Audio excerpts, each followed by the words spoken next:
जोबोर दुखुनांथावना मैयानि हराव एबा थांनाय हराव 1:15 रिंगायाव सिनाय मोनै गंसे बलेर' गारिजों आरो बेयाव सिनाय मोनै माखासे मानसिफ्रा फैनानै आंनि न'आव एटेक खालामफैदों। आंनि स्कर्पिय' गारि बेखौनो ग्लासखौ बुफायनानै गालांदों।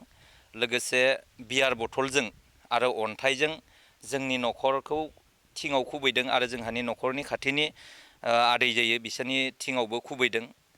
दा मा जाहोनाव बेबायदि खालामदों आंबो मोनथिस' हायाखै। जोङो मोनसे खोथाखौ सानदों, आं हिसाबैथ' आङो खुनु राजखान्थि हान्जाजों गैया, बियो राजखान्थिनि थाखायनो जादों बायदि आङो सानदों। आं हिसाबै आंहा जेबो राजखान्थि दोलोजों आंहा जेबो सोमोन्दो गैया। नाथाय जोंहानि आदा, आंनि असे बिदा जायो, बियो UPPL हान्जानि बिबानगिरि, बिथाङा गोख्रों बिबानगिरि। बै हिसाबै आङो सानदों हयथ' बिनि थाखायनो बे न'खराव फैनानै बिथांमोना एटेक खालामफैदों जानो हागौ, राजखान्थिनि थाखायनो आङो बेखिनिखौ साननानै लादों। आरो जिबायदि बिथांमोना जोंनि न'खराव फैनानै हामला खालामदों बियो मोजां जायाखै। राजखान्थिनि मुङाव जोंनि गेजेराव, बिदा फंबायनि गेजेराव जोङो माब्लाबाबो नैफोरबायदि दाङाबाजिफोरखौ जोङो लुबैया। बिथांमोना मा दोलोनि, मा कारनाव बिथांमोना फैदों आरो मा दोलोनि जानानै बिथांमोना फैदों आं बेखौबो दिनै बुंनो नागिराखै बा बुंस'नो हायाखै। नाथाय जोङो मोनसे खोथाखौ आन्दाज खालामनानै मोनो जे नैबे जोंनि उदालगुरि समस्तियाव मोननैल' दोलोआ जोबोर गोख्रों। हयथ' बेयाव गुबुन रावखौबो नुवाखै। बेयाव दिपेन बर' आरो रिहन दैमारिनि दोलोआनो गोख्रों हिसाबै जोङो नुनो मोनदों। कंग्रेस हिसाबै दङब्लाबो कंग्रेसनि केन्डिडेटखौ जोङो लकेलब्लाबो दिनैसिमबो नुनो मोनाखै आरो गामिफ्रावबो गिदिङाखै। बै हिसाबै कंग्रेसनि मानसिफोर बा गुबुन दोलोनि मानसिफोरा बेबायदि खालामदों होननानै जोङो सानाखै। जिहेथु जोंनि न'खराव जोंनि बिदाया UPPL दोलोआव गोख्रोङै खामानि मावो, बेनि थाखाय हयथ' निस्सय जोङो साननो हायो जे BPF हान्जानि मानसिफ्रानो हयथ' खालामदों दां होननानै आङो जोंनि न'खरनि गासैबो सोद्रोमाफोरा एसे गिखांनाय फैदों आरो साननाय फैदों जे बेबायदि जायोब्ला खेबसेल' नङा, थांनाय इलेक्सननि सिगाङाव 2020 सनावबो आंनि न'खराव बिथांमोना एटेक खालामदों। बेबायदिनो बारंबार जोंनि न'खराव बेबायदि एटेक खालामनाया जाफ्लेगासिनो दङ। दा बेखौ लानानै जोंनि न'खरनि मानसिफोर, जोंनि गामिनि मानसिफ्रा जथेस्थ'खिनि गिखांनाय मोनसे फैदों।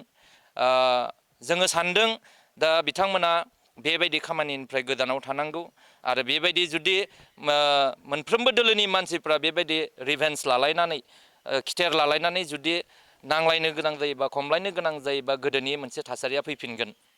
दिनै जोङो नुनो मोनदों जोंनि ओनसोलाव खोब मोजां मोनसे थासारियै थांनाय BTC इलेक्सना जोबलांदोंमोन। नाथाय ओइबारनियाव आखो फिन जाफिनदों।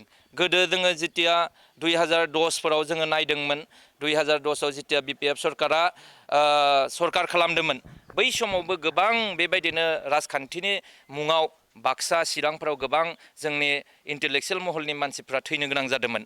बे राजखान्थिनि थासारिनि थाखायनो गोबां मास्टार मानसिफोरखौ बिथांमोना गावथारदोंमोन। बेबायदिनो दम होनानै सरकार खालामनाय बिथांमोननि हुदाया दङ आरो बेबायदिनो दिनैबो बिथांमोना बे थासारिखौ लाबोफिननो नागिरदों दां होननानै आं सानदों। BPFनि दैदेनगिरिफ्रानो खालामदों होनना नोंथांनाव सानो? बेयावथ' सानथावना बायदि जादों। आं दहायनो बुंदों जे बेयाव जेबो गुबुन हान्जा गैया, माथ्र मोननैल' दोलोआ बेयाव गोख्रों आरो मोननै दोलोआ गोख्रों हिसाबै जिहेथु जोंहानि न'खरावनो UPPLनि बिबानगिरि थाबाय, बै हिसाबै निस्सय BPFनि दोलोनि हान्जायानो हयथ' बिथांमोननि जायफोर फिसिना दोनजानाय बिथांमोनानो हयथ' जौ लोङै बेबायदि खामानिखौ मावदो बायदि मोनदों। मानो होनोबा बिथांमोना जौ बथलबो खुबैदों, बियार बथल खुबैदों। दा बेबायदि बेनिखाय सानदों थारैनो BPFनि मानसिफ्रानो बेखौ खालामदों आरो बिथांमोना जानो हागौ दिनै दिपेन बर'नि जिबायदि देरहानायनि मोनसे माबाया फैगासिनो दङ, बेखौ लानानै हयथ' बिथांमोना जोबोर गिखांनाय फैदों, फाग्ला बायदि जादों बिथांमोना, जायनि थाखाय UPPL सापर्टारफोरखौ बिथांमोना टारगेट खालामनानै बेबायदि न'खर न'खर थांनानै दम हैदों। दिनै आंनियाव खालामदों बेनि सिगाङाव भैरबकुन्दआवबो मोनसे जाथाय जादों बिथांमोना रिं सेरेमनिनि जि न'खराव मोनसे सावरायलायबाय हानाय जादोंमोन बै समावनो फैसा राननाय बा बेयाव मानो मिटिं खालामफैदों होनना दादागिरि खालामदों गुन्दागिरि खालामदों दा जुदि सरकाराव थानानैबो गावसोरनो सरकार सालायबाय हानाय समावबो बिदि जुदि एसेबां दादागिरि खालामोबाथ' बिनि थासारिया जोबोद गाज्रि जागोन आङो बेखौ सानदों एफआइआरखौ होगोन दा दसे होथ'वाखै आं दहाय थांदोंमोन थानायाव थांदोंमोन असिया गैथ'वामोन दा जोङो दसे उनाव थांनानै हैगोन एफआइआरखौ होनाय जागोन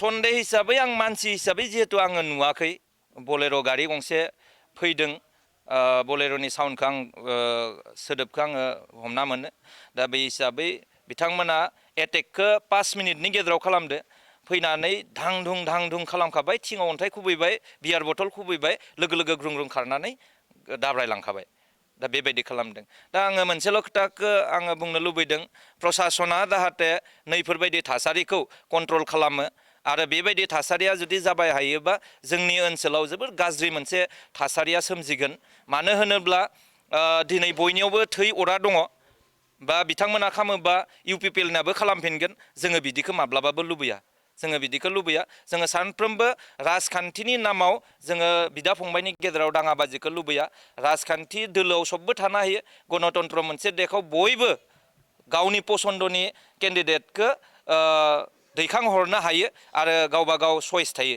दा बिदि होननानै नोङो जार जुलुम सोरखौबा दम होनानै सोरखौबा बुग्लि सुग्लि खालामनानै भट आदाय खालामोबा बेयो मोजां खुंथायाव गोग्लैनाय नङा आङो बेखिनिखौ खावलायदों आरो प्रसासना बेखौ थारैनो नायबिजिरनांगौ आरो जायफोरानोखि एटा दुटायाव जौ लोङै दादागिरि खालामो गुन्दागिरि खालामो बिथांमोनखौ एरेस्ट खालामनांगौ आं बेखिनि खोथाखौ प्रसासननिसिम दोननाय जाबाय